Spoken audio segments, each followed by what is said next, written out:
My son announced it at the reading of the will with a triumphant smile I had never seen before. Dad left me the company and the house, so you are not going to get anything.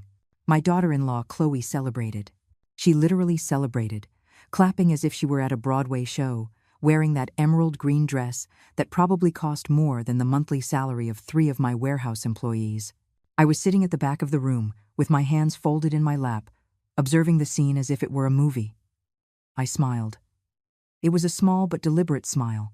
I leaned forward and said with a calmness that silenced the entire room, "James, should I tell them, or will you?" The glass Chloe was holding fell from her hands. The crystal shattered against the marble floor. Water splashed everywhere. No one moved to clean it up. My son Liam shouted, and his voice came out higher-pitched than he intended. "Tell us what?" Chloe grabbed his arm tightly, her red nails digging into the sleeve of his suit. Her face had gone from euphoria to terror in a matter of seconds. James, my attorney, stood up slowly, opening his leather briefcase. The sound echoed in the room like a gunshot. He pulled out a thick folder filled with documents organized with colored tabs and placed it on the table with a sharp thud. "But let me tell you how we got here. Let me tell you how my own son, the boy I carried in my womb, whom I nursed, whom I educated, came to look me in the eye and tell me that I deserved nothing. And let me tell you why that moment, that horrible and humiliating moment, was exactly what I had been waiting for months. My name is Eleanor Vance. I am 68 years old, and for 45 years I was married to Arthur Vance. To the world, Arthur was the tycoon, the businessman, the visionary behind Vance Global Logistics, a distribution and supply chain company that moved over $50 million a year. But the truth that very few knew, was very different. Arthur was my partner, yes. He was my husband, yes. But the company was mine. It always was. I founded it. I put up the initial capital. I made the toughest decisions for 4 decades. But that is something they will find out shortly, along with my son and my daughter-in-law. Liam was born when I was 26. He was my only child, my treasure, my reason for living. I raised him with values, or at least I thought I did. I taught him about hard work, about honesty, about respect. Arthur and I ensured he had the best education, the best opportunities. But something changed 5 years ago when he met Chloe at a business conference in Miami. She was a public relations assistant for a competitor. 29 years old, ambitious, with an artificial beauty that came from well-done surgeries and professional makeup. From the first day I saw her, I knew something was wrong. It was not just the intuition of a jealous mother-in-law. It was something deeper. The way she looked at our house when she came to dinner for the first time, the way her eyes calculated the value of every painting, every piece of furniture, every detail. The way she asked questions about the company, about the properties, about the investments. Arthur told me I was being paranoid. Liam said I was being unfair, that Chloe was just showing genuine interest in our lives. They got married 6 months after meeting. I did not agree with the rush, but what could I do? My son was in love, or at least he thought he was. The wedding cost $120,000. Arthur and I paid every penny because Chloe had no family, or so she said. Later I learned that she did have family, she just did not want us to see where she really came from. The first 2 years were tolerable. Chloe played the role of the perfect daughter-in-law, smiles at family dinners, gifts at Christmas, sweet words when people were watching. But when we were alone, or when she thought I was not listening, she was a different person. I heard her tell Liam more than once that I was a burden, that Arthur and I were too old to keep making decisions at the company, that they should have more control. Arthur got sick 3 years ago, pancreatic cancer. The doctors gave us 6 months. He lived 2 years, fighting every day with a dignity that still breaks my heart to remember. During those 2 years, I took total control of the company. Liam was in charge of operations, but the final decisions went through me. It had always been that way, but now it was official, and Chloe hated it. I saw her change. I saw how her fake sweetness turned into open bitterness. She started making comments at family gatherings. "Eleanor, do you not think it is time to retire? You must be exhausted. Eleanor, running a company is very stressful for a woman your age. Eleanor, Liam and I have been talking, and we think it would be better if you focused on taking care of Arthur and we took care of the business." I smiled. I nodded, and I kept signing contracts, closing deals, expanding the company, while Arthur rested at home, connected to his oxygen. My husband died 4 months ago. The funeral was beautiful, Liam cried. Chloe did too, although her tears seemed rehearsed to me. Hundreds of people came, employees, partners, friends of decades. Everyone spoke of Arthur as if he had built the empire alone, and I let them do it. Because that was the agreement Arthur and I had from the beginning. He would be the public face. I would be the brains behind the operation. It worked for 45 years, but now Arthur was gone. And Liam, influenced by Chloe, believed it was his moment to claim what was never his. A week after the funeral, Liam came to my house. Our house. The house I bought with my money in 1982. He sat across from me in the living room, with Chloe by his side, and told me we needed to talk about the future. Mom, Dad named me president of the company before he died. I think it is time for you to transition out. You can be an advisor if you want, but Chloe and I are going to live here. This house is too big for you alone. You could move to the guest house at the Hamptons property. We would be close, but you would have your space. I looked at him in silence. Chloe had that smile. That damn smile that said we won. And if I do not want to move, I asked calmly. Liam sighed, as if I were a stubborn child. Mom, be reasonable. Dad left everything arranged. The will is clear. The company is mine.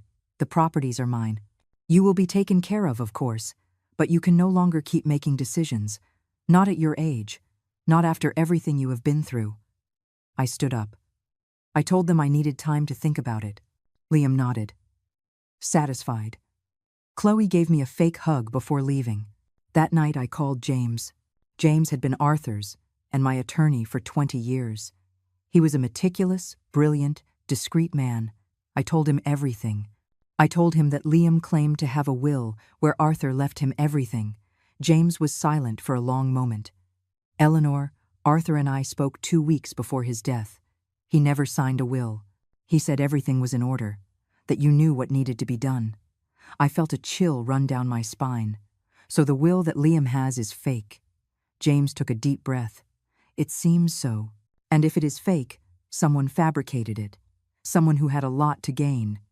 The next 3 months were a silent investigation. James hired a private investigator named Mike Russo, a former federal detective who had retired to open his own agency. Mike was good, very good. In 2 weeks, he already had information that froze my blood. Chloe had hired a corrupt lawyer, a man named Vincent Stone, who had a record of document fraud in other states. They had fabricated the will using a fake notary. They had forged Arthur's signature with such precision that it almost looked real.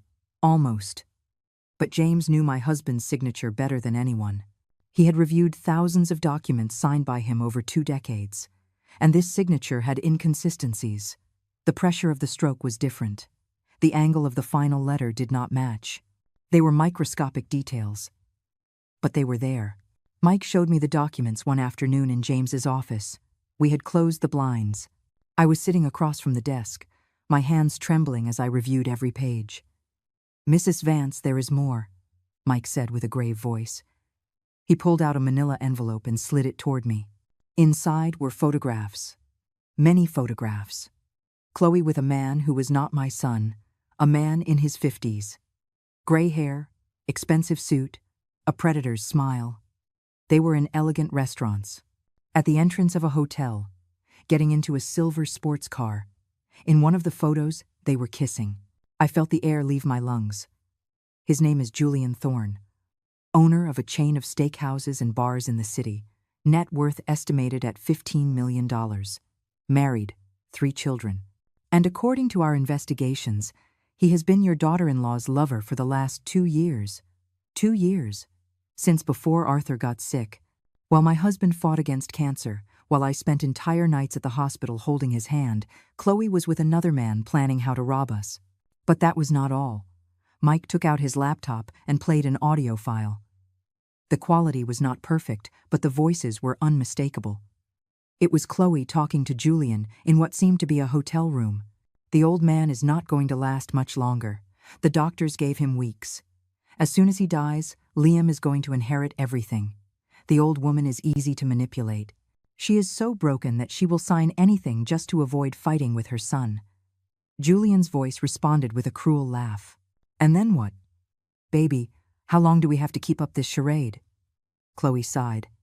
A few more months. I need to make sure everything is in Liam's name first. Afterward, you and I leave. We sell the properties, liquidate what we can from the company, and disappear. Liam is going to be left with the crumbs. I stopped the audio. I could not keep listening. James put his hand on mine. I am so sorry, Eleanor. I know this is devastating, but now we have everything we need. I looked up. My eyes were burning, but not from tears. It was fury, a cold and controlled fury that I had never felt in my life. I want you to keep investigating. I want to know every detail, every move, every lie, and I want us to prepare everything for the day of the will reading. James frowned. Eleanor, there is not going to be an official will reading. Arthur did not leave a will. I smiled. I know. But Liam thinks he did. Chloe thinks he did. And they are going to want to do an official reading to humiliate me publicly, so everyone sees that they won. So let them organize their little show, and we are going to ruin it. 6 more weeks passed. During that time, Liam and Chloe pressured me more and more. They came to the house 3 more times. Each visit was more insistent than the last. Mom, we already scheduled the reading of the will for October 15th. It is going to be in the company boardroom. We want all the important employees to be present. It is what Dad would have wanted. What Dad would have wanted, as if they knew anything about what Arthur wanted. My husband had told me 1,000 times that the company was mine, that he was only the public face, that when he died I should move forward without fear. But he never imagined that his own son would try to rob me. On October 14th, one day before the supposed reading of the will, Margaret came to visit me. Margaret was my best friend since high school. We had known each other since we were 14. She had been by my side for every important moment of my life. My wedding, Liam's birth, Arthur's illness, the funeral. And now she was here, sitting in my living room, drinking chamomile tea while I told her everything. When I finished, Margaret set her cup on the table with such force I thought it would break. That damn woman. That viper. Eleanor, how have you been able to keep calm all these months? I would have strangled her. I laughed without humor. Because if I lose my calm, I lose control. And I need to have control tomorrow. I need everything to go perfectly. Margaret took my hands. Her face was full of concern. Are you going to be okay? Do you want me to go with you? I need you to go. I need you to be there, sitting where I can see you. Because I am going to need to see a friendly face when everything explodes. Margaret nodded. I will be there, and I am going to enjoy every second of watching that woman go down. That night I could not sleep. I stayed awake reviewing every document, every photograph, every recording. James had prepared everything meticulously. We had certified copies of the original company deeds, where it stated that I was the majority owner with 70% of the shares. Arthur only had 30%. We had the prenuptial agreement we signed before getting married, where we clearly established that the assets each brought to the marriage would remain individual property. We had the proof of the will forgery, with reports from 3 handwriting experts confirming the signature was not Arthur's. We had the photographs of Chloe with Julian, the recordings of their conversations, the hotel records, the text messages that Mike had managed to hack from Chloe's phone. Everything. We had everything.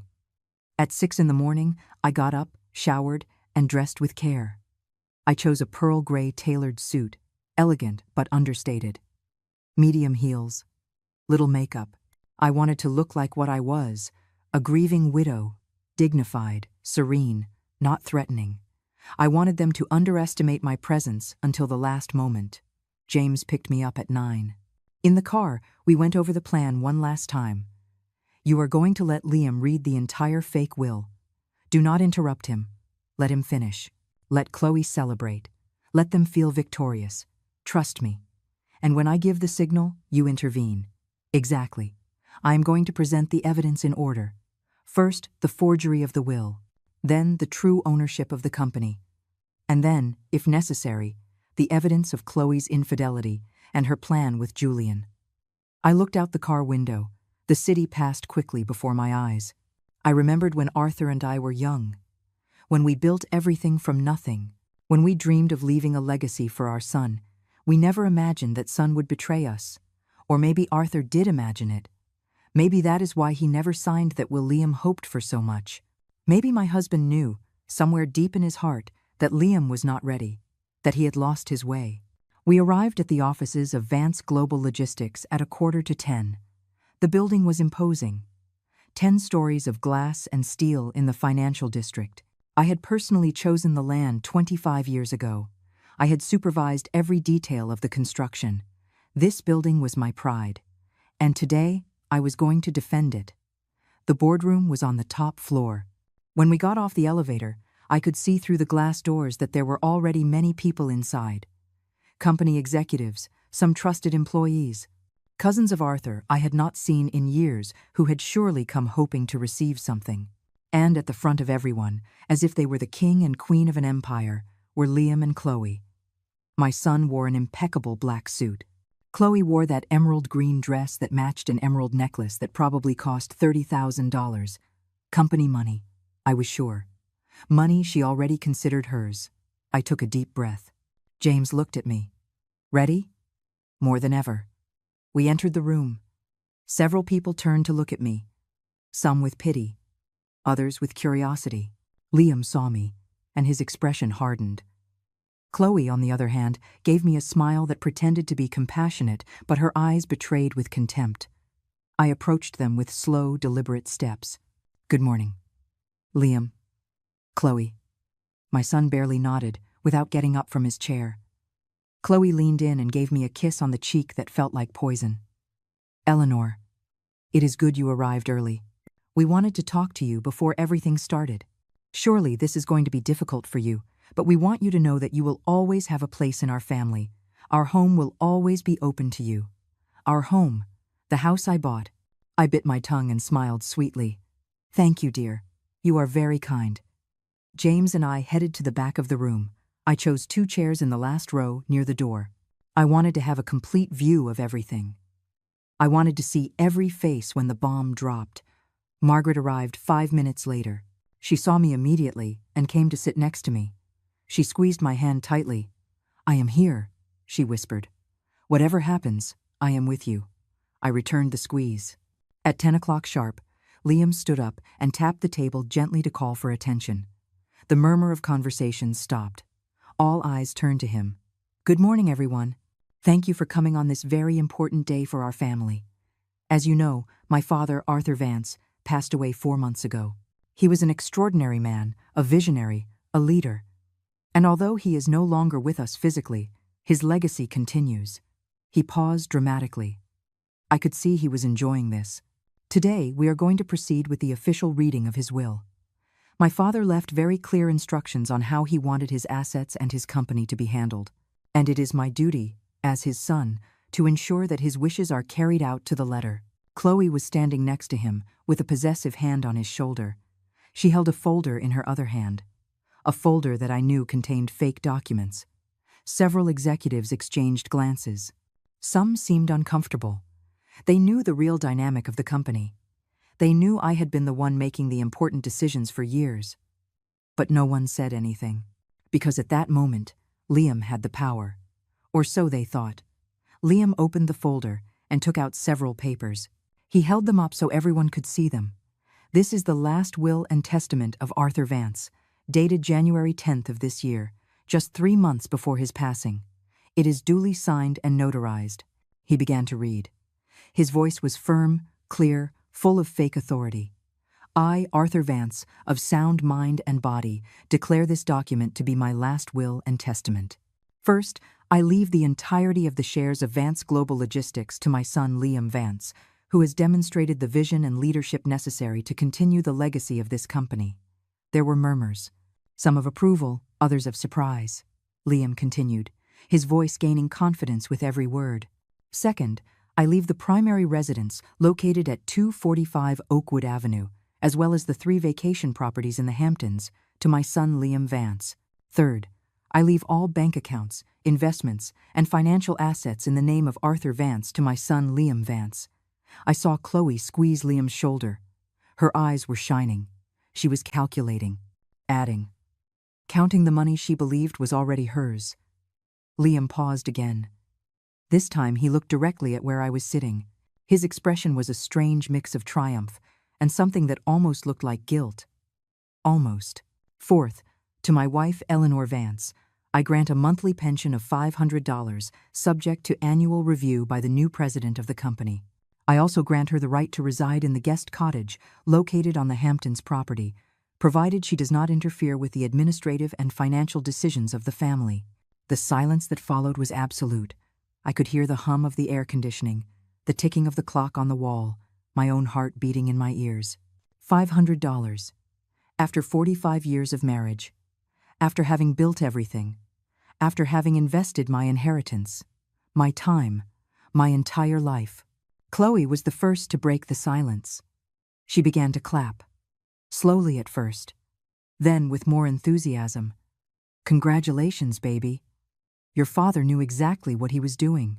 He knew you were the one to carry his vision forward. A few people joined in the applause. Not many. Most looked uncomfortable, looking away, avoiding my gaze. Margaret beside me was trembling with rage. Her knuckles were white from clenching her fists so hard. But she kept her promise. She said nothing. She just waited. Liam folded the papers and put them back in the folder. His expression was now more relaxed, as if a weight had been lifted off him. I know this might be hard to hear for some, especially for you, Mom, but Dad made these decisions thinking about the future of the company. You have worked hard for many years, and you deserve to rest. The beach house is beautiful. You are going to be very comfortable there, and the $500 monthly will be perfectly enough if you learn to budget yourself. Chloe let out a little giggle. I could see she was making an effort to contain it, but she could not. The laughter came out as a small snort she tried to disguise by coughing. Liam continued, oblivious or indifferent to the cruelty of his words. Besides, you will always be welcome to visit us. This will still be your family. It is just that now, well, things have to change. You can no longer keep making decisions at the company. Not at your age, Mom. It is time for you to rest. At my age, as if 68 years made me mentally invalid. As if all the decades of experience, of knowledge, of building business relationships were worth nothing. I stood up slowly. The movement caught everyone's attention. The entire room turned to look at me. I walked forward with measured steps. My heels echoed on the hardwood floor. Every step was a statement. I reached where Liam and Chloe were standing. My son looked at me with a mix of confusion and annoyance. Chloe had that frozen smile on her face. Mom, if you want to say something, you can, but please keep it brief. We have to continue with other administrative matters. I ignored Liam. I turned toward James, who was still sitting at the back with his briefcase on his lap. I held his gaze for a long moment. He nodded almost imperceptibly. It was the signal. I smiled. It was a small, calm, almost sweet smile.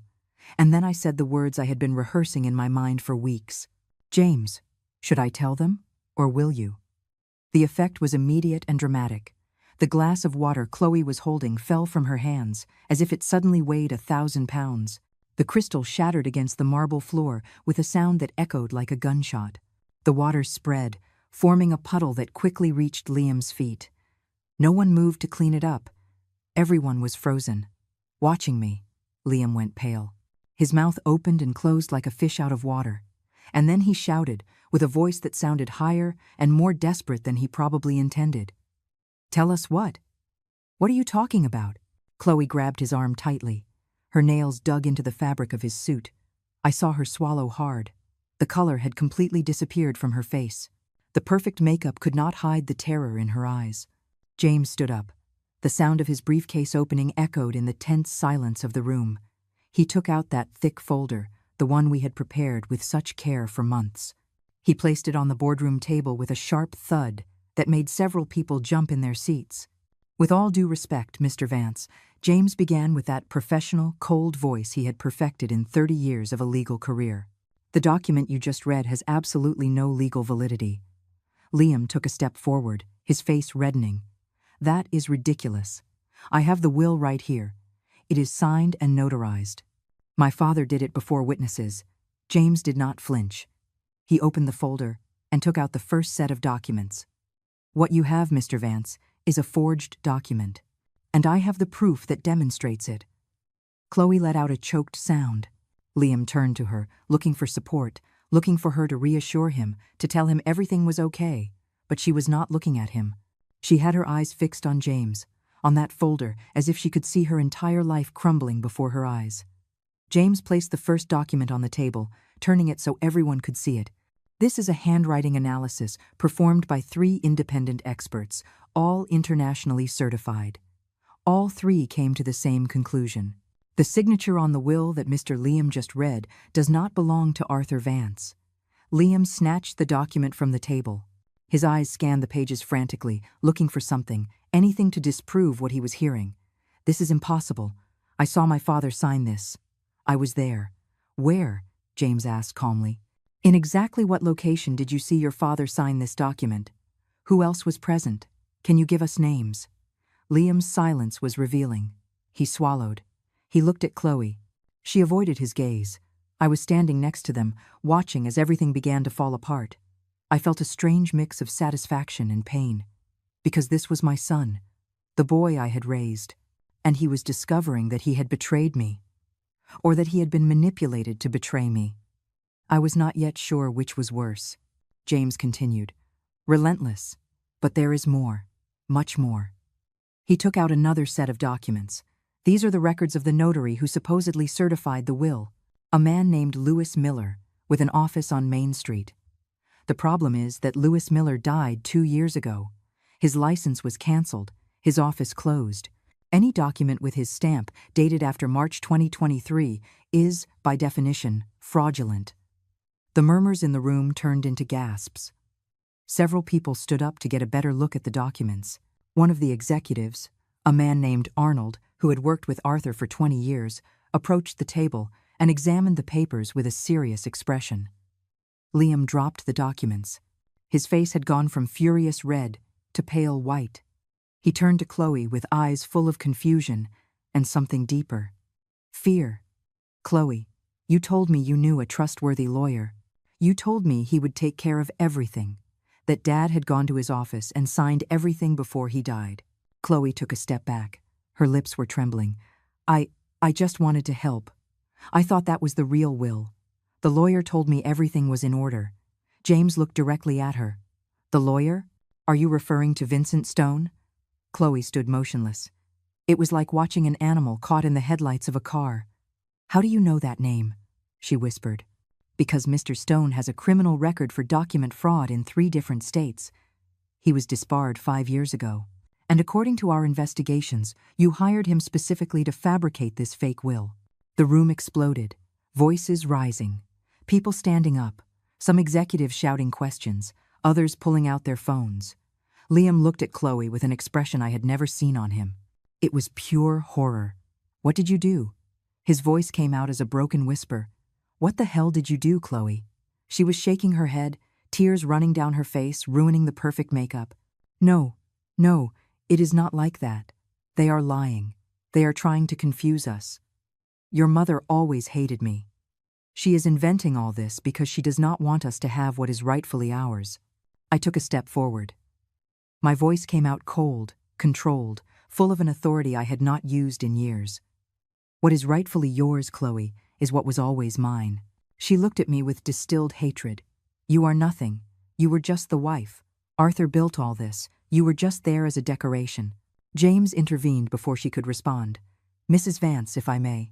He took out another set of documents. "This is the original incorporation deed of Vance Global Logistics, dated March 15, 1978. He passed the document to Liam. My son took it with shaking hands. I saw his eyes move from left to right as he read. And then they stopped. They stayed fixed on a specific line. His face transformed completely. "As you can see," James continued, "the company was founded by Eleanor Vance, with her own capital coming from a family inheritance. Arthur Vance entered as a minority partner 3 years later, in 1981, with a 30% stake. Mrs. Eleanor has always been the owner of 70% of the shares. Always." The silence was so deep, I could hear my own breathing. Liam looked up from the document. He looked at me as if seeing me for the first time in his life. But you never said anything. You always let everyone believe that Dad was the owner. Why? Because that was the agreement your father and I made when we got married. He would be the public face of the company. I would handle the real operations. It worked perfectly for 45 years.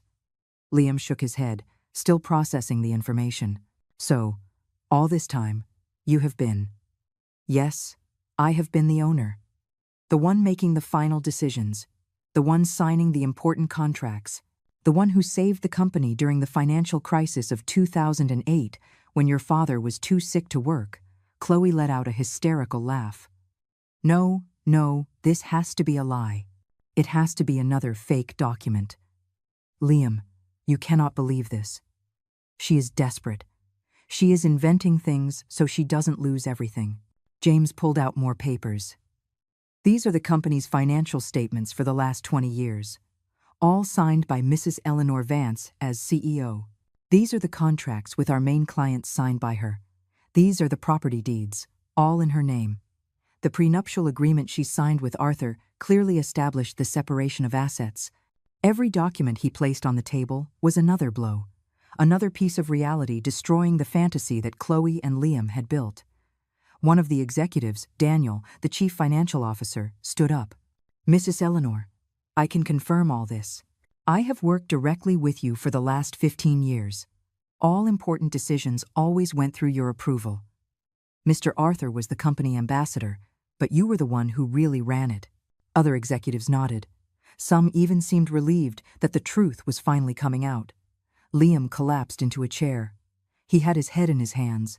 I could see his body shaking. Chloe, for her part, had backed up until she was against the wall. Her eyes darted from James to me, from the documents to Liam, looking for an exit that did not exist. I looked at my son. Despite everything, despite the betrayal, the pain, the humiliation he had tried to put me through, my heart broke seeing him like that. Liam, I said softly. He raised his head. His eyes were red. Tell me the truth. Did you know the will was fake? He shook his head violently. No, I swear I didn't. Chloe told me she had found the will among Dad's papers. She told me a lawyer friend of the family had helped him organize everything. I believed her. I turned to Chloe. So you deceived him too? Not just me, your own husband. She did not answer. She just stood there, back against the wall, breathing heavily. James spoke again. Mrs. Vance, I have to inform you that we have filed a formal complaint with the district attorney for document forgery and fraud. The investigation is already underway. Mr. Vincent Stone was arrested this morning, and according to his statements, you hired him and paid him $50,000 to fabricate the fake will. Chloe collapsed. She literally slid down the wall until she was sitting on the floor. The emerald green dress crumpled around her. The emerald necklace shone grotesquely against her pale skin. Liam stood up abruptly. The chair fell backward with a crash. $50,000? Where did you get $50,000, Chloe? She looked at him with empty eyes. From the savings account. Our savings account. The one we were going to use for. Liam let out a sound that was half laugh, half sob. For our new house. For the baby we wanted to have. You used our future to steal from my mother. Chloe began to cry for real now. Great sobs that shook her whole body. But there was no sympathy in that room. Everyone looked at her with disgust. I just wanted us to have a better life. Your mother has so much, and we had so little. It is not fair. It is not fair that she has everything, and we have nothing. Margaret, who had remained silent all this time, stood up. Her voice was full of indignation. Nothing? You live in a house that Eleanor gave you as a wedding gift. You drive a car she bought. Your husband has an executive position in a company she built. You have spent hundreds of thousands of dollars on clothes, jewelry, and trips with this family's money. And you say you have nothing. Chloe did not respond. She had nothing left to say. The truth was out and there was no way to hide it. But I knew this was not over. There was one more piece left. The piece that would make all this go from a simple forgery to something much darker and personal. I looked at James. He understood. The time had come to reveal the rest. James took his laptop out of his briefcase. He opened it on the table and waited for it to turn on. The silence in the room was unbearable. I could hear Chloe's rapid breathing, Liam's held-back sobs, the nervous murmur of the executives. "Mr. Vance," James began, "there is something else you need to know about your wife." Liam raised his head. His eyes were swollen, his face destroyed. "What else can there be? I already found out she lied to me, committed fraud, stole our savings. What else?" James turned the laptop so everyone could see the screen. A photograph appeared. Chloe with a man, not just any man, a man in his 50s. Attractive, well-dressed. They were at the entrance of a hotel. He had his arm around her waist. She was leaning toward him with a familiarity that left no room for doubt. Liam froze. His mouth opened, but no sound came out. Chloe screamed from the floor, "No, turn that off. You have no right." James ignored her protest. He continued clicking through photographs. Chloe and the man kissing in a restaurant, entering an apartment building together, holding hands in a park. Every image was a dagger in my son's heart. "His name is Julian Thorne," James said. "Owner of the Prime Cut Steakhouse chain, 52 years old, married, 3 children. And your wife's lover for the last 2 years. 2 years." The words echoed in the room like a sentence. Liam finally found his voice. 2 years. He looked at the photographs again, as if looking for some sign that they were fake, that this was another mistake. But there was no mistake. The truth was there, raw and brutal. Chloe stood up, stumbling. She extended her hands toward Liam. "Baby, please, let me explain. It is not what it looks like." He backed away as if she were contaminated. "Do not touch me. Do not dare touch me," James continued, relentless. "We have hotel records, 27 nights in different establishments over the last 2 years. We have text messages, emails, and recordings of phone conversations." He pressed a button. Chloe's voice filled the room, coming from the laptop speakers. It was a recording of a phone call. "The old man is not going to last much longer. The doctors gave him weeks. As soon as he dies, Liam is going to inherit everything. The old woman is easy to manipulate. She is so broken that she will sign anything just to avoid fighting with her son." I saw the color drain completely from Liam's face. He held onto the edge of the table to keep from falling. Julian's voice responded on the recording. "And then what, baby? How long do we have to keep up this charade?" Chloe's laugh sounded cruel, calculating. "A few more months. I need to make sure everything is in Liam's name first. Afterward, you and I leave. We sell the properties, liquidate what we can from the company, and disappear. Liam is going to be left with the crumbs. He is so naive, he won't even know what hit him." James stopped the recording. The silence that followed was devastating. No one moved, no one breathed. Everyone looked at Liam, waiting for his reaction. My son turned slowly toward Chloe. His expression was something I had never seen before. It was not anger, it was not pain. It was something much darker. It was the moment a person realizes their entire life has been a lie. "Crumbs," he said with a hollow voice. "You were going to leave me with crumbs." Chloe was crying uncontrollably now. "Please, Liam, let me explain. I love you. I really love you. Julian means nothing. It was just a mistake, a stupidity." "Shut up!" Liam's scream made everyone jump. I had never heard him scream like that. 2 years. 2 years you were with that man, while I worked like an idiot thinking we were building a future together. While my father was dying of cancer, you were planning how to rob us. Chloe extended her hands toward him. "Liam, please." But he ignored her completely. He turned toward me. In his eyes I saw something I hadn't seen since he was a small child. Shame, regret, pain. "Mom," his voice cracked. I didn't know.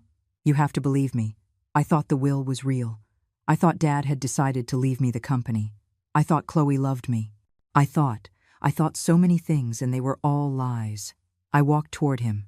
Every step was difficult because my heart was divided between the relief that my son had not been the mastermind behind all this and the pain of seeing him like this, destroyed, betrayed. I put my hand on his cheek. He was much taller than me, but in that moment he seemed like a lost child. "I know, Liam. I know." He collapsed. He fell to his knees in front of me and began to cry like he hadn't cried since Arthur's funeral. I am sorry. I am so sorry. How could I be so blind? How could I leave you alone after Dad died? How could I believe I deserved something you built? How could I treat you like that? I stroked his hair. Despite everything, despite the pain he had caused me, he was still my son. Not everything is your fault. You were manipulated. Chloe took advantage of your pain, your ambition, your love for your father. But, Liam, you need to understand something. You were not the only one affected. I lost my husband. I went through that pain. And on top of that, I had to discover that my own son was willing to leave me with nothing. That is your responsibility. Liam nodded without lifting his head. You are right. I have no excuse. I was a terrible son, a terrible man. James interrupted. Mrs. Vance, there is something else. I looked up. What else? James pressed another button on the laptop. A document appeared. It is a bank record, an account in the name of Chloe Vance, in the Cayman Islands, opened 8 months ago. The current balance is $230,000. The murmurs in the room turned into gasps of shock. Liam stood up abruptly. $230,000? Where did you get that money? Chloe did not answer. She was back against the wall, sliding down again. James continued. According to our analysis, the money comes from multiple sources. $50,000 from the joint savings account she shared with Mr. Liam. $80,000 from bonuses that Mr. Liam received over the last 2 years and deposited into accounts she managed. And $100,000 that was transferred from corporate accounts of Vance Global Logistics using authorizations forged with Mr. Liam's signature. One of the executives stood up. Are you saying she committed embezzlement? James nodded. Exactly, and we have all the documented proof. We have already filed the corresponding complaint with the authorities. Chloe began to hyperventilate. She hugged herself, rocking back and forth. No, this cannot be happening. This was not part of the plan. It had to work. It had to work. Margaret spoke from her seat. And Julian? Did he know about all this? James nodded. Mr. Thorne is being investigated as an accomplice. According to the conversations we intercepted, he knew perfectly well about Chloe's plan. In fact, he was the one who connected her with Vincent Stone, the corrupt lawyer. Apparently, Stone had done similar work for Thorne in the past. Liam fell into a chair. He covered his face with his hands. How could I be so stupid? All the signs were there. The sudden business trips. The calls she cut off when I entered the room. The money disappearing from our accounts. I approached him and put my hand on his shoulder. Love blinds us, Liam. Especially when we want to believe in someone. He looked up. In his eyes I saw something beyond pain. I saw determination. Mom, what is going to happen now? With the company, with the properties, with you. I looked at James. He pulled out another document. Mr. Vance, your mother and I have discussed this extensively. Despite everything that has happened, she wants to offer you an opportunity. Liam looked at me with surprise. Why? After everything I did to you, why? Because you are my son. Because despite your mistakes, despite letting yourself be manipulated, I believe deep down you are still the man your father and I raised. But this comes with conditions. James placed the document in front of Liam. Mrs. Eleanor retains 70% of the shares of Vance Global Logistics and will remain the CEO. You will keep your position as Director of Operations, but you will report directly to her. Your salary will be reduced by 40% for the next 2 years as compensation for the money Chloe stole using your name. Liam nodded immediately. I accept. Anything, James continued. The properties remain in your mother's name. You and your future ex-wife must vacate the house you currently occupy within 30 days. Your mother offers you an apartment in one of the company buildings where you can live paying a reasonable rent. Liam nodded again. That is fine, more than fair. And finally, James continued, you must attend family therapy with your mother for at least a year to rebuild trust, to heal the relationship. Liam looked at me with tears in his eyes. Would you really do that for me? After everything? I held his gaze. You are my son. You will always be my son. But this does not mean everything is forgiven or forgotten. It means I am willing to give you a chance to redeem yourself, to prove you can be better, to rebuild what was broken. He nodded, unable to speak. Tears rolled down his face uncontrollably. Chloe, from the floor, screamed with a voice full of desperation. "Liam, you cannot abandon me. I am your wife. You promised to love me for better or for worse." My son turned toward her. His expression was pure ice. "You are not my wife. You were a lie from the first day. And as soon as I leave here, I am going to file for divorce. I never want to see you again in my life." Chloe tried to stand up, but her legs would not hold her. She stayed there, kneeling, with the emerald green dress wrinkled and stained, her makeup running, forming black lines down her face. "Please," she pleaded. "I have nowhere to go. I have nothing. Julian left me. When he found out everything had gone wrong, he blocked me on everything. Please, Liam." He looked at her with a mix of contempt and pity. "You should have thought of that before betraying me, before betraying my family, before stealing, before lying. Now you are going to have to face the consequences of your actions." At that moment, footsteps were heard in the hallway. Heavy steps, multiple. The boardroom door opened, and 2 police officers entered. One of them, a man in his 40s with a serious expression, looked around the room. "We are looking for Chloe Vance." Chloe let out a choked scream. She tried to get up, as if she wanted to flee, but there was nowhere to go. The officer approached her.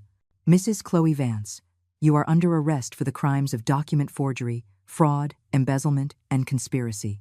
You have the right to remain silent.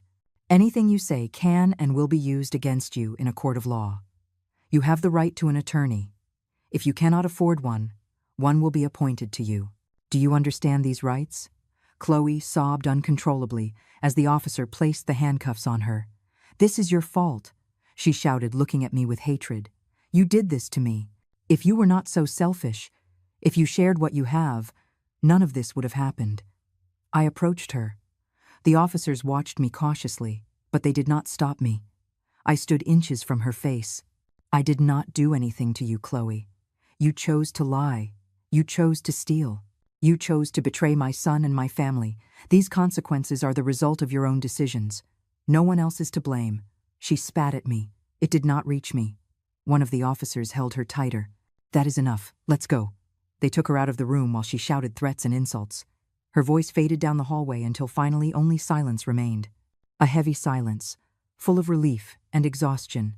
Liam was still sitting, head in his hands. The executives began to move, whispering among themselves, processing everything they had just witnessed. Margaret approached me and hugged me tightly. "You did it," she whispered in my ear. "You defended what is yours. You defended your legacy." I returned the hug, letting myself be held by my lifelong friend. I was exhausted, emotionally and physically drained, but I also felt something I hadn't felt in months: peace.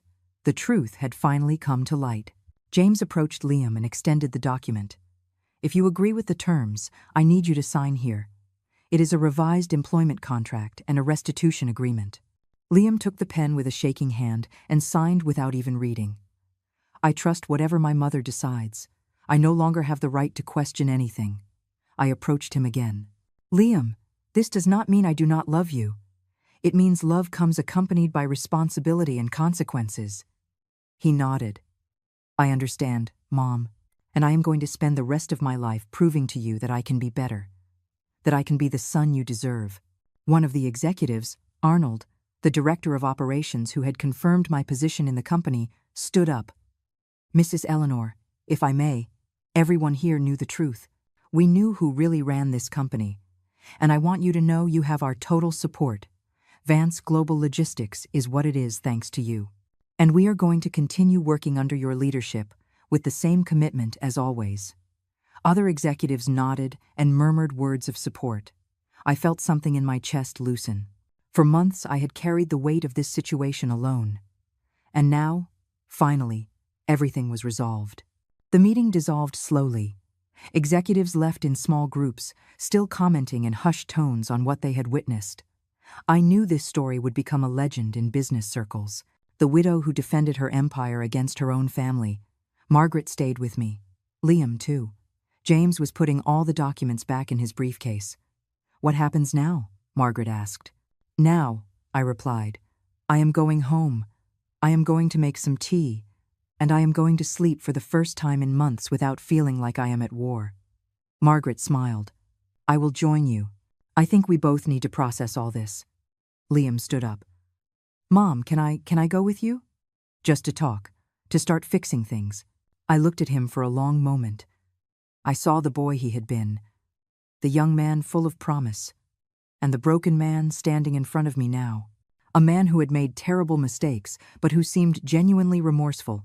"Yes, you can come. But Liam, this is going to take time. I cannot just forget everything that happened." He nodded. "I know. I do not expect you to forget. I just hope you give me the chance to show you I can change." The three of us left the boardroom.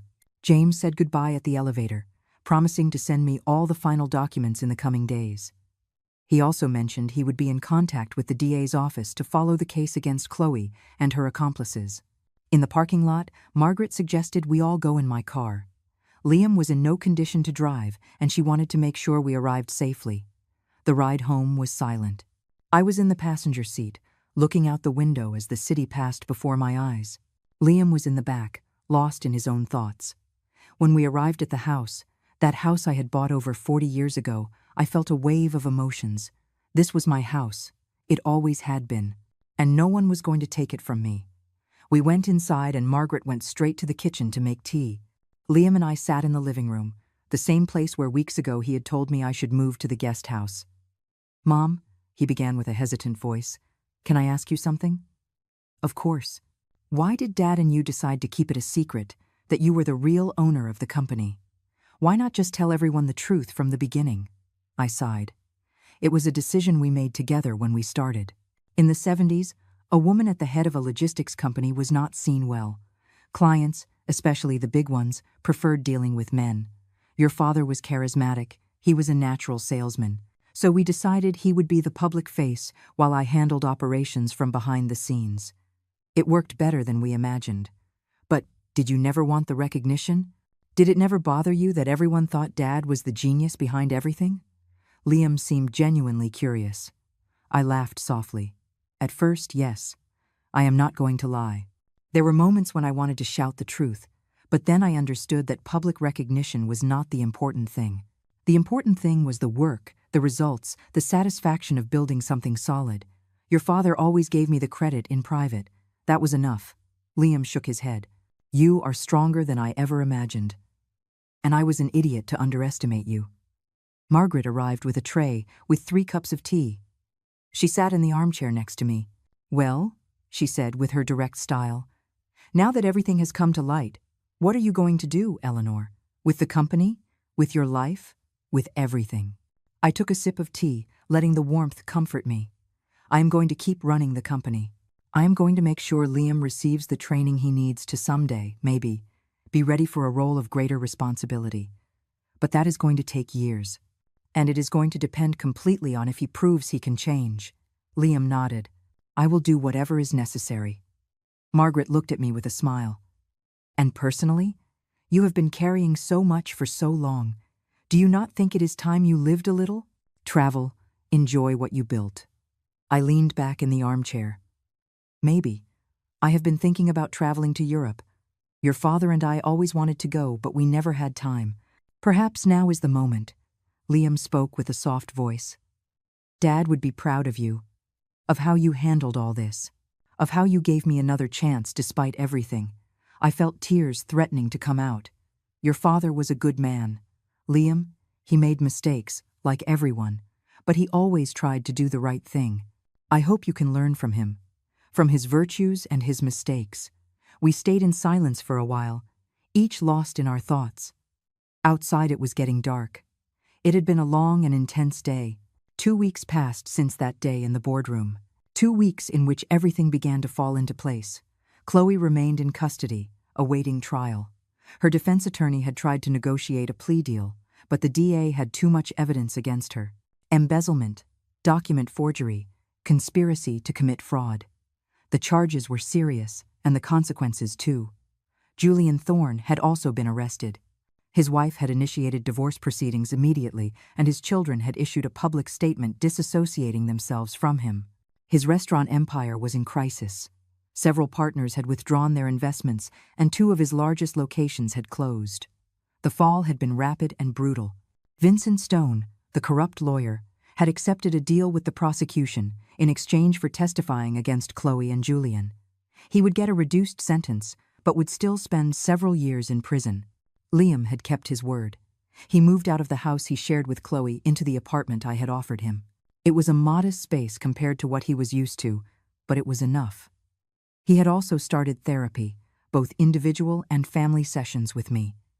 The first session had been difficult, painful. He had to really face what he had done, how he had treated me, how he had been willing to leave me with nothing. I had to face my own pain, my feeling of betrayal, the rupture of trust between mother and son, but it had also been liberating. For the first time in years, we were being completely honest with each other. At work, Liam had become different. He arrived early, left late. He asked questions instead of giving orders. He listened to employees he previously ignored. He asked for my opinion on every important decision and accepted my corrections without resentment. The executives had noticed the change. Arnold had commented to me that several employees had mentioned how different Mr. Liam looked, humbler, more focused. One afternoon, 2 weeks after the confrontation, I received an unexpected call. It was from a reporter at a major business magazine. She had heard rumors about what had happened at Vance Global Logistics and wanted to do an interview. At first I hesitated. I was not someone who sought public attention. But after talking to James and Margaret, I decided to accept. It was time for my story to come to light. It was time for other women to know it was possible to build, lead, and defend what was theirs. The interview was published 3 weeks later with the title Eleanor Vance, the invisible woman behind the Vance Empire. The article told the whole story. My inheritance, the founding of the company, the agreement with Arthur, the decades of silent work, and finally the betrayal and how I faced it. The response was overwhelming. I received hundreds of messages from businesswomen, widows, mothers who had gone through similar situations. Some had been stripped of their businesses by their own children. Others had been rendered invisible for years by husbands who took all the credit. I was invited to give talks at universities, business conferences, women entrepreneur events. At first I rejected most, but Margaret convinced me to accept some. The first was at a local university. There were about 200 students in the auditorium, mostly young women studying business administration. When I finished telling my story, a girl of about 20 raised her hand. Her question surprised me. "Mrs. Vance, do you not regret having been in the shadows for so many years? Do you not think if you had been the public face from the beginning, all this could have been avoided?" I thought about her question for a long moment before answering. Maybe you are right. Maybe if I had been more visible, more vocal about my role in the company, things would have been different. But I also believe every generation has its battles. In my time, a woman at the head of a logistics company was almost impossible. I had to adapt, find another way to lead. You have opportunities I did not have, and I hope you take advantage of them. That you do not have to hide. That you demand the recognition you deserve from the beginning. The applause was long and sincere. After the talk, several young women came up to thank me. One of them, with tears in her eyes, told me her mother had gone through something similar and that my story gave her hope that things could change. A month after the scandal, Liam asked me to have lunch together. We went to a small restaurant near the offices, a quiet place where we could talk without interruptions. "Mom," he began after ordering, "I have been thinking a lot. About everything that happened. About who I was and who I want to be." I looked at him, waiting for him to continue. I was blind. Blinded by ambition, by ego, by the desire to be like Dad. But I never stopped to think that what I admired about Dad was not just his success, but his humility, his ability to recognize that you were the real force behind everything. I took a sip of water. Yes, Chloe saw that blindness and exploited it. But that does not exempt me from responsibility. I chose to believe the lies because they were convenient, because they made me feel important, because I wanted to be the hero of my own story, no matter who I hurt in the process. His honesty moved me. "I appreciate you recognizing that." He nodded. "I want to be better, not just as a professional but as a person, as a son. And I know that is going to take years, but I am committed." I took his hand across the table. Liam, the fact that you are here, saying these things, is already a huge step. I do not expect perfection. I expect genuine effort. And that is what you are showing.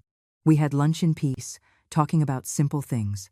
About how therapy was going, about new projects at the company, about small, everyday moments. It was something we hadn't done in years. Just being together without tension, without hidden agendas. 2 months after the confrontation, Chloe's trial began. I attended only the first day. I did not want to be present during the entire process.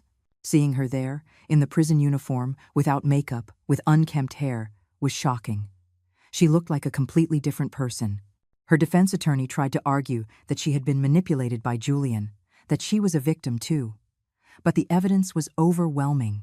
The recordings of her conversations clearly showed she was an active participant, not a victim.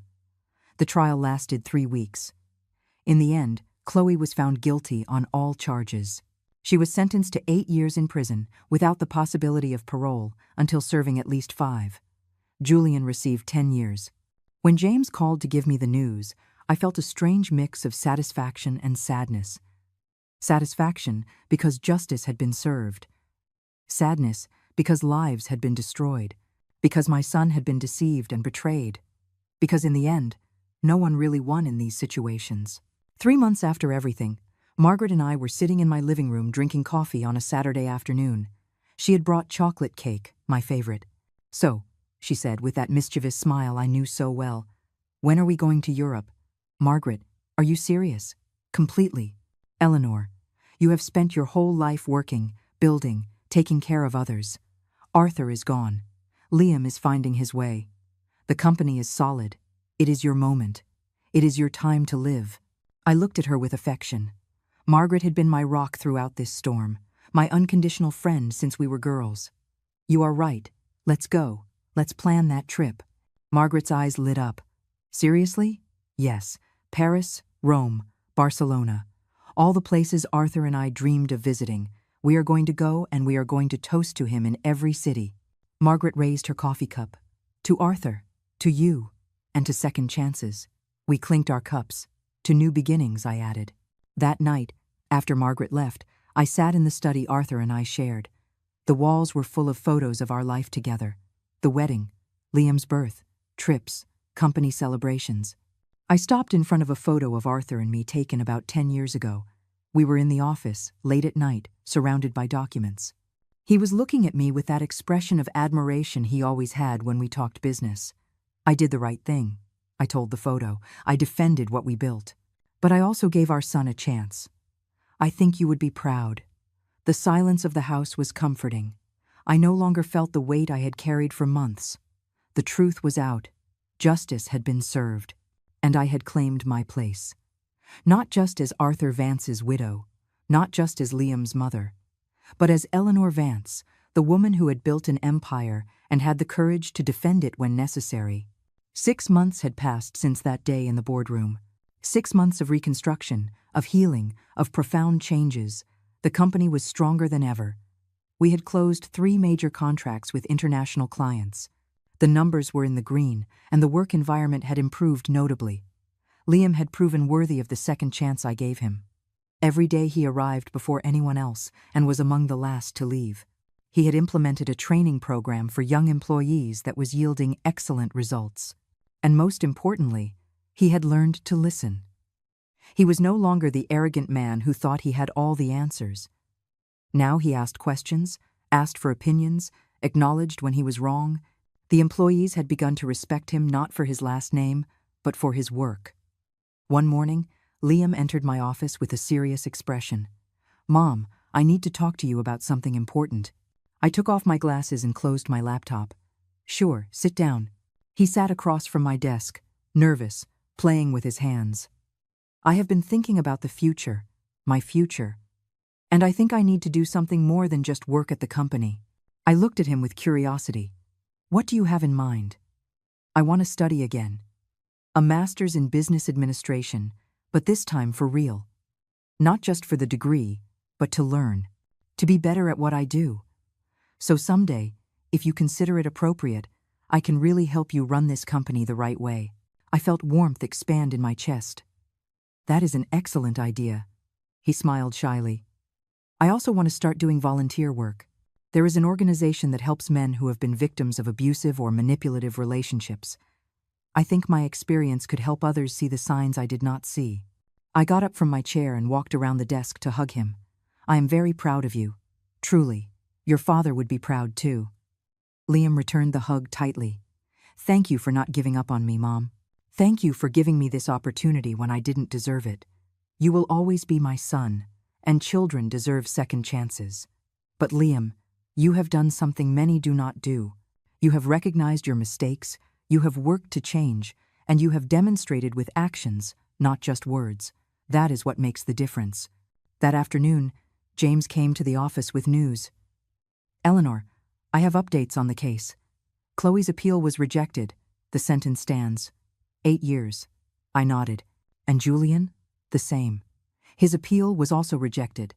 Furthermore, his ex-wife won the divorce settlement. She kept full custody of the children and 80% of the assets. He is going to get out of prison with practically nothing. Justice sometimes works, I said with a sad smile. James nodded. I also want to inform you that several purchase offers have arrived for the company. International companies interested in acquiring Vance Global Logistics. The figures are impressive. I looked out my office window toward the production floor. I could see the employees working, moving with purpose and dedication. This company was more than numbers on a paper. It was the legacy of 4 decades of work. I am not going to sell, I said firmly. James smiled. I imagined you would say that, but I wanted you to know the option exists. If someday you decide to really retire, there are interested buyers. I will keep it in mind. But for now, this company remains mine. And someday, if Liam proves he is ready, it will be his too. A week later, Margaret and I were at the airport. 2 suitcases each. First-class tickets to Paris. A month-long tour of Europe we had planned meticulously. Liam came to see us off. He held a bouquet of flowers and an envelope. For you, Mom. To open on the plane. I hugged him. Take care of the company while I am gone. I trust you. His eyes filled with tears. I won't let you down. I promise. I know. You have already proven it. Margaret and I went through security. In the waiting area, I opened the envelope Liam had given me. Inside was a handwritten letter.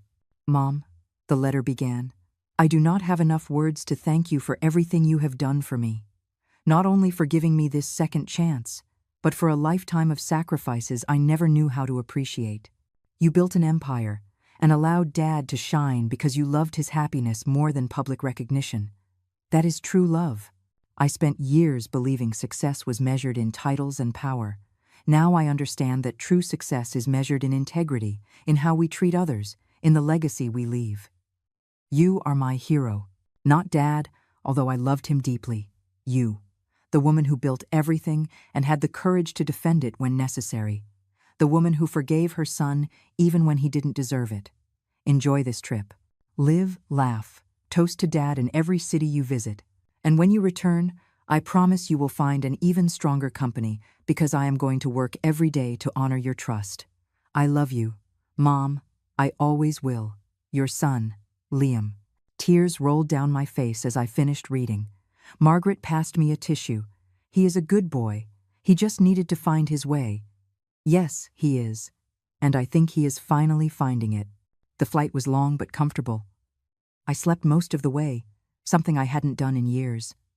When we arrived in Paris, the sun was rising. The city looked golden, magical. Margaret and I took a taxi to the hotel. After settling in and resting for a few hours, we went out to walk. We visited the Eiffel Tower, the Louvre, Notre Dame. At each place, I took out the small urn I carried in my purse. It contained a portion of Arthur's ashes. At the Eiffel Tower, while the sun was setting, I opened the urn and let the wind carry some ashes. Here we are, Arthur, just like we always dreamed. I love you and miss you every day. But I am okay. Our company is okay. Our son is finding his way. You can rest in peace. Margaret was by my side, holding my hand. We did the same in Rome, at the Trevi Fountain. In Barcelona, in front of the Sagrada Familia. In every city, a small ritual of farewell and gratitude. The trip was transformative. For the first time in decades, I wasn't thinking about the company, about problems, about responsibilities. I just enjoyed. I ate well, slept well, laughed with Margaret, remembering our youth. We met interesting people. In Florence, an Italian artist invited us to his studio and showed us his paintings. In Venice, an elderly couple told us their love story of 60 years. Each encounter was a reminder that life was much more than work and responsibilities, that there was beauty, connection, joy, waiting to be discovered. One night, in a small restaurant in Rome, Margaret raised her glass of wine to Eleanor, to the strongest woman I know, to the woman who not only built an empire but had the courage to defend it and the wisdom to forgive. We clinked our glasses, to friendship, to new beginnings, to living the life we deserve. That night, as we walked back to the hotel through the cobblestone streets of Rome, I felt something I hadn't felt in years. I felt complete. I didn't need external validation.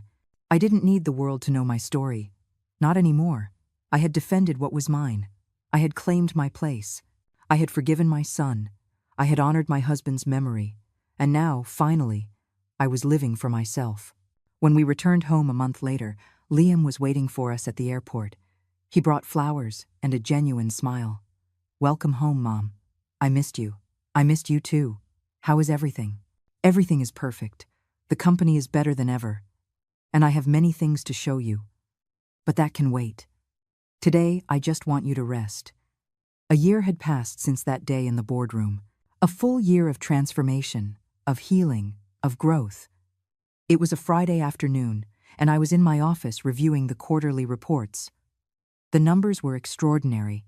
Vance Global Logistics had grown 35%. We had opened 2 new branches. The team was motivated, committed, working with an energy I hadn't seen in years. Liam knocked on the door before entering. He carried a folder in his hands and an expression I couldn't quite decipher. "Mom, I have something to show you. Come in, sit down." He placed the folder in front of me. Inside was an extensive document full of charts, financial projections, market analysis. It is my thesis project for my master's, but it is also a real proposal for the company, an expansion that could double our revenue in 3 years. I reviewed the document with attention. It was impressively well-researched, well-structured, with realistic projections and solid strategies. "This is excellent work, Liam. Truly." He smiled, but there was nervousness in his eyes. "There is something else." At the end of the document, I turned the pages until I reached the last section. It was a formal letter addressed to me. In it, Liam proposed a restructuring of his position in the company. He asked to be transferred to the Business Development Department with a lower salary than he currently had, to focus on learning from the bottom up how all areas worked before aspiring to positions of greater leadership. I looked up. He was looking at me with absolute seriousness. "You want to start over? From the bottom?" He nodded. "During this year, I have learned that I cannot lead what I do not fully understand. I have been in operations. Yes, but there are entire departments of this company I have never really known. I want to spend time in every area: logistics, finance, human resources, sales. I want to understand how every piece contributes to the whole. And only then, if you consider I am ready, maybe I can aspire to a role of greater responsibility." I closed the document and looked him directly in the eyes. "Do you know this is going to mean less money, less prestige, starting practically from zero?" "I know. And I am ready. I no longer need the title or the salary to feel valuable. I need the knowledge. I need to earn it for real." I stood up and walked around the desk. I hugged him tightly. "This is exactly what your father would have done. He was never afraid to get his hands dirty, to learn, to start from the bottom when necessary. I am so proud of you." The following months, Liam kept his word. I saw him working in the warehouse, carrying boxes, learning the inventory systems. I saw him in the finance department, checking every number, asking questions. I saw him in sales, accompanying representatives on their visits to clients. And in every area, he left a positive impression. Employees commented on how different he was, how he listened, how he learned, how he had left his ego at the door. One afternoon, I received an unexpected call. It was from the correctional facility where Chloe was incarcerated. Mrs. Chloe Vance has requested a visit with you. She wants to talk. My first instinct was to refuse. What could that woman have to say to me? But after thinking about it for several days, I decided to go.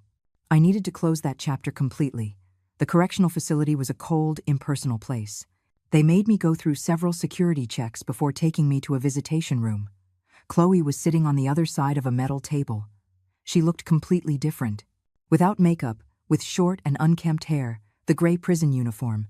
She had lost weight and looked older than her 38 years. "Thank you for coming," she said with a dull voice. "You didn't have to." I sat across from her. "Why did you want to see me, Chloe?" She looked at her hands for a long moment before speaking. "Because I need to tell you I am sorry. I know those words mean nothing coming from me. I know they don't erase what I did, but I needed to say it face to face." I looked at her without expression. "Go on." "I was wrong. About everything. About you. About Liam. About what really matters in life. I grew up poor, very poor. And when I saw the life Liam had, the company, the properties, the money, I could only think that I deserved a part of that. I convinced myself that you were selfish for having so much, that I had the right to take whatever I wanted." Her eyes filled with tears. But I didn't understand that all that was built with decades of work, of sacrifice, of dedication. It wasn't luck, it wasn't theft, it was genuine effort. And I tried to steal it from you in a matter of months. I listened to her in silence. I didn't interrupt her. I also betrayed Liam, a man who truly loved me, who gave me everything he had. And I deceived him. I used him. I planned to abandon him. There is no excuse for that. None. She took a deep breath. "I do not expect your forgiveness. I do not deserve it. I just wanted you to know that every day in here I think about what I did, about the lives I ruined, about the opportunity I wasted to have a real family, a husband who loved me, an honest life, and I have to live with that for the rest of my life." I let the silence extend for a moment. "Chloe, I appreciate that you have found some clarity in here. I appreciate that you recognize the damage you caused. But you are right about something. I cannot forgive you. Not now. Maybe never. What you did was not just steal or lie. It was trying to destroy my family. It was manipulating my son. It was trying to take away what I built over a lifetime." She nodded, tears flowing freely now. "I understand. I just wanted you to know I am sorry. Truly." I stood up. "Chloe, you have several more years here. Use that time to really change, to become someone better. Not for me or for Liam, for yourself. Because when you get out, you are going to have to live with who you are. Make sure it is someone you can live with." I left there feeling strangely light. I hadn't forgiven Chloe, but I no longer carried anger toward her either. I had simply closed that door. 2 months later, the company celebrated its 45th anniversary. We organized a big event in the building's main hall. Current and former employees, partners, clients, friends, more than 300 people. I was at the podium, ready to give a speech. I looked at the audience. I saw Liam in the front row, smiling with pride. I saw Margaret next to him. I saw James, my lawyer and friend. I saw all the executives who had worked with me for years. "Good evening, everyone." 45 years ago, a young woman of 23 inherited a considerable sum of money and decided not to spend it on luxuries or comforts. She decided to invest it in a dream, the dream of building something solid, something lasting, something that could provide employment to families and contribute to the economy. I paused. That young woman was me. And that dream became Vance Global Logistics. There were murmurs of surprise. Many in the audience did not know the full story. For decades, my husband Arthur was the face of this company, and he did it wonderfully. But today I want everyone to know the truth. This company was founded by me, built by both of us, and defended by me when necessary. The applause began slowly and then turned into a standing ovation. I have learned many lessons in these 45 years. I learned that real success is not measured in titles or public recognition. It is measured in the impact you have on the lives of others. I learned that leadership is not imposing your will. It is serving your team. I learned that forgiving is not forgetting. It is releasing the weight of resentment to be able to move forward. I looked directly at Liam, and I learned that second chances, when given to the right people, can transform lives. My son made mistakes, big mistakes, but he had the courage to recognize them, the humility to ask for forgiveness, and the discipline to work to change. And that is all we can ask of any human being. Liam had tears in his eyes. This company will continue to grow. It will continue to innovate. And someday, when I decide it is time, it will pass into the hands of the next generation. But it will be because that generation will have earned it. Not by last name, not by inheritance, by merit. I raised my glass. To Vance Global Logistics, to everyone who has contributed to its success. For the 45 years past and for the many years to come, everyone raised their glasses. To Vance Global Logistics. The party continued until late. Music, dancing, laughter. I stayed until the end, enjoying every moment, because this was mine. I had built it. I had defended it. And now I was celebrating it. When I finally arrived home that night, I sat in the study. I looked at the photos on the wall, Arthur and I young and full of dreams, Liam as a baby, the family we had built.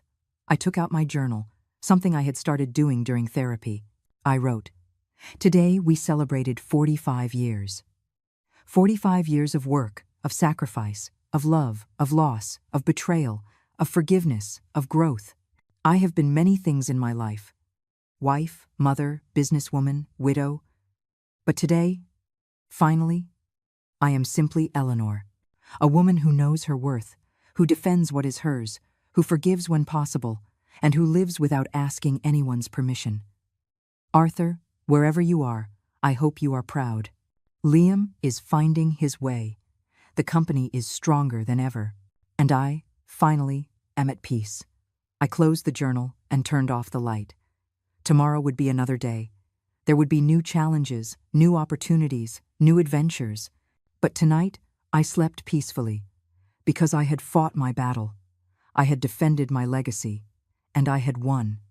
Not because I had destroyed my enemies, but because I had remained true to myself. And in the end, that was the only thing that really mattered. That night I dreamed of Arthur. We were young again, dancing at our wedding. He whispered in my ear, "I always knew you were stronger than me. That is why I loved you so much. Take care of our legacy. Take care of our son. And above all, take care of yourself." I woke up with a smile. The sun was coming through the window. It was a new day, and I was ready for whatever came next.